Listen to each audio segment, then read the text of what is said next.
Ashi Anand too joins in on the show. Ashi, hi, afternoon. How is it that you're looking at the developments in IndusInd Bank? Safest to avoid right now, or would you say for those holding it, maybe could buy some more, because even after the earnings, you didn't see a crash in the stock. Seems like a lot of negatives were already in the price. Hi, firstly, thanks for having me on the call. So on IndusInd, I think what you kind of mentioned towards the end, right? A lot of the negatives being in the price. If you are looking at kind of valuations, it has kind of fallen from about 1.5 to about zero point 0.8, zero point 0.7 times book value. Now, at those valuations, a lot of these current kind of accounting irregularities that have been identified are currently kind of priced in. And for a bank that used to trade historically at quite comfortably 1.5 to 2 times book, trading below book does really account for a lot of the kind of current concerns. I think an important element for the bank to really sustain and possibly start to move up going forward is that the irregularities that have been identified, this needs to pretty much be it.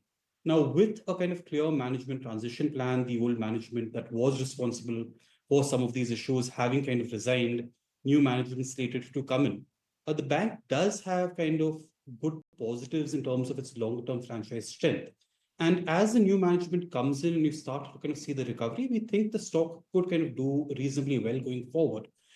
Possibly for people who've got investments, they could possibly keep holding. But I think for someone looking at kind of entering the stock at these levels, you probably wanted to wait to see clarity in terms of one, the new management and the kind of overall things they're doing to put in place things in the bank going forward, and also just ensuring that there are no other cockroaches that actually come out of the cupboard. We've definitely recovered a little bit from the session lows, and we've made it back to that 24,600 mark. But still, let's see how we actually shut shop in the next 15 minutes or so. But the government has announced its roadmap for coal production in the current fiscal. The coal ministry will be seeking cabinet approval to establish a coal trading exchange. Prakash Priyadarshi, my colleague, is here with more details on what exactly is the plan. The government has come out with the action plan for coal sector for FY26. That's an important development coming in. In fact, the coal ministry has set a coal production target of 1,150 million ton for FY26, out of which Coal India will be producing around 875 million ton of coal during current financial year. Some important development on coal trading exchange as well, where coal ministry is likely to seek cabinet approval for setting up a coal trading exchange across the country. That's an important development coming in. In fact, the inter-ministerial consultation is already underway. Further amendments will be made to the MMDR Act 1957 to implement this plan. When it comes to coal auction under commercial coal mining, target has been set to auction at least 25 coal mines during current financial year. In fact, Coal India will also be commissioning one coking coal washery with 2 million ton capacity by the end of 2025. CIL and its subsidiaries have set capex target of rupees 22,778 crore for FY26, and coal demand projection will also be announced for FY26 to FY30 to facilitate better planning. All right, thank you so much, Prakash, for getting us all those details. But Ashi, just wanted to have a quick take from you that how do you read into this particular news flow while the government has announced the action plan for the coal sector with the coal production targets for Coal India also being set, but the coal ministry is likely to seek approval of cabinet to establish coal trading exchange. What are your thoughts on this one? So, this is a sector which has required kind of deregulation for a long period of time. It has been a sector which has been quite kind of muted for extended periods. We've heard about improvements in kind of Coal India production targets consistently. I think it's been almost 2 decades now, where one is constantly kind of hearing about plans where they are looking at trying to kind of increase production and various other measures. That has been kind of a segment which has been difficult to actually start growing. It's also, as a sector, it's not something that we find very appealing, because as an energy source, energy kind of is moving towards solar, towards wind, towards other forms of renewable. Thermal power plants is possibly the kind of power generation more of the past and the future. So in terms of coal as a sector and a segment, it's not something that we really focus on quite significantly. Coal India and production targets have been something which have been lagging for quite a long period of time. I think the coal trading exchange is something which is interesting. There is a need for kind of modernization and kind of deregulation in the sector. This is a step in the right direction. But it is something that we'll continue to watch because we've heard a lot of promises from the segment, but actual execution is very often lagged. Right, okay, that's the entire word coming in on the energy as well as the coal space. But exchanges, let's get back to that because they soon may have to align their weekly expiry days for derivatives trading as SEBI is all set to issue the final circular to ensure orderly trading and reduce volatility. Ankur is back with us with more details. Yes, definitely. We expect that SEBI is likely to issue final circular on expiry days in FNO very soon. Remember, this whole discussion started after NSE said that it wants to shift its expiry date to Monday earlier, and after that SEBI came into action. It did limit 2 days, Tuesday and Thursday, for expiry day, and each exchange needs to choose one. That was the guidance which was found in the draft circular. Now final circular is still awaited, and we understand through sources that NSE wants its expiry day to shift from Thursday to Tuesday. And what is the expiry day of BSE FNO contracts? That is also lying on Tuesday. So it is clear-cut clash with another exchange on which day of expiry needs to be chosen by NSE and BSE. Both are applying for the same day, but we also understand that there is a meeting which has already happened. A secondary market advisory committee had met on this matter, and NSE had indicated that it wants to shift from Thursday to Tuesday. Now it will be on regulator whether or not they grant permission for Tuesday being expiry day for NSE, but there are scenarios which NSE has presented to SEBI regarding shifting of expiry. While there was a concentration risk which was highlighted by the regulator earlier, NSE has presented its case that if it shifts to Tuesday and BSE expiry shift to Thursday, there is not going to be a major impact. But all in all, the ball is in the court of regulator. SEBI will decide finally which exchange will have expiry on Tuesday and which exchange will have expiry on Thursday. So that is yet to be decided.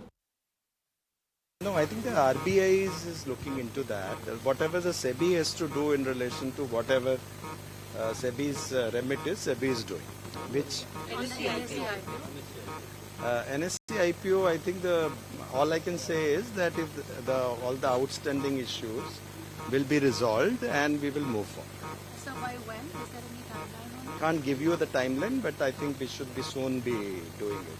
So have you received any assurances from the NSE side and some of the NSE and SEBI, they are talking, and I think they're resolving the issues, and I'm very hopeful that it will be cleared and we'll move forward. No, that is a policy call is to be taken by the government. Crypto as such is not a security at the moment under the SEBI's remit. Yes, I think we are working on it. That will be through soon. But we also have comments coming in from NSE Chair Ashi Anand on the same. Let's go across and listen in. SEBI's views are, or SEBI's final decisions, we'll have to abide by. But you already sent a proposal to SEBI. So We had already tried to shift our expiry to Monday. We were to go live in April first week, but we were told to keep it on hold because the new regulations were coming. And so once the new regulations come into play, we will have to do according to what SEBI wants. will you send your comments again? Once they have finalized their framework, we'll have to do that. On IPO thing, it's under process.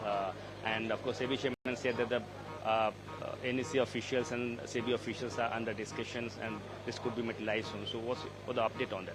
No, we have asked for no objection certificate. We being a highly regulated entity, we need to get, even before preparing our DRHP, we need to take the SEBI's approval. So that we have asked for. Once that approval comes, then we will be preparing our DRHP, and then we'll file with SEBI as a company which is desirous of listing. So it's a longish process.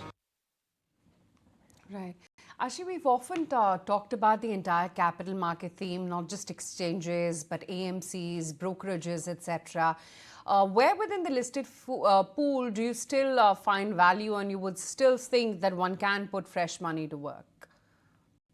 So capital markets, according to us, is very attractive from a longer term perspective. This is a play on the larger financialization of savings that you are expected to see in India. And you're seeing those trends already quite clearly, but it's something you expect to see continue over the kind of coming decade. If you just look at the amount of savings in India that are still concentrated in fixed deposits, real estate, gold, there is clearly a very clear case for a potential shift of this towards financial securities. Now, while all kind of capital market plays are interesting from this longer term theme perspective, if you look at certain underlying dynamics, there are certain segments which at this point in time seem to us to be more attractive. Asset management companies, wealth management companies, I think these are the two segments that we clearly favor at this point in time. While there are a lot of changes happening in terms of F&O regulations and SEBI is trying to kind of clamp down overall F&O activity, we are seeing clear from brokerages and also kind of depositories. We don't really know exactly how much volumes can decline. So you probably don't want to kind of be participating in the space until there's some clarity around that. The third kind of the other segment is really insurance. Insurance is also very attractive in India from a longer term perspective. But what we have kind of seen is one, growth has been a bit muted. And there's also some kind of lingering kind of potential. There's a consultation paper and there's some kind of noise around whether whether IRDA comes in and kind of caps the amount a bank can actually distribute for their own insurance company. And this could have some kind of impact on bank insurance growth. This is a rumor. There's not a lot of clarity about whether this will actually come about or not. But I think that's one of the reasons you see in insurance companies be relatively quite muted in terms of overall market performance. So if you're just looking at the kind of capital market play, we are continuing to focusing on asset management and wealth management, some amount in insurance, while staying away from brokers and depositories. All right, so that's the take on some of these brokerage-related counters. But just a few minutes left for the market to shut shop. It's been a good recovery for the Nifty Bank at least, because for now it's just 120 points of cut is what we are seeing, while Nifty 50 still struggling above that 24,600 mark. But Ashi, just a quick take on the pharma space as well, because Sun Pharma numbers are awaited. Generally, the numbers do come during market hours. But what's been your reading so far for the pharma earnings, and where do you find value at this point? So I think if you're looking at pharma, you have to be very, very stock specific. And the main reason for this is a number of companies actually have a very high Revlimid base. And if you're just looking at the pharma sector overall, I think FY26 and FY27 growth may be a bit challenging because of the sheer amount of profitability boost that this one single drug has had for a number of companies. Now, if you are being stock specific and you are kind of looking at kind of the drug pipelines closely, there are still kind of areas that are kind of interesting. Sun is doing very well in terms of its specialty kind of portfolio, and I think they should continue to be able to do well. Players like Lupin and Cipla do have some interesting drugs coming in from the inhalation pipeline.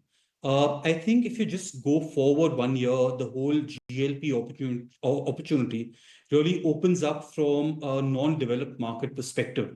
And that could kind of lead to some kind of quite interesting earnings for companies that are participating in that space. So I think pharma as a whole, we are a bit kind of cautious on in the context of this high Revlimid base. But if you do go stock specific, for companies with an interesting drug pipeline, drug launch pipeline, as well as certain companies in the CDMO space, they are clearly interesting bets which are out there.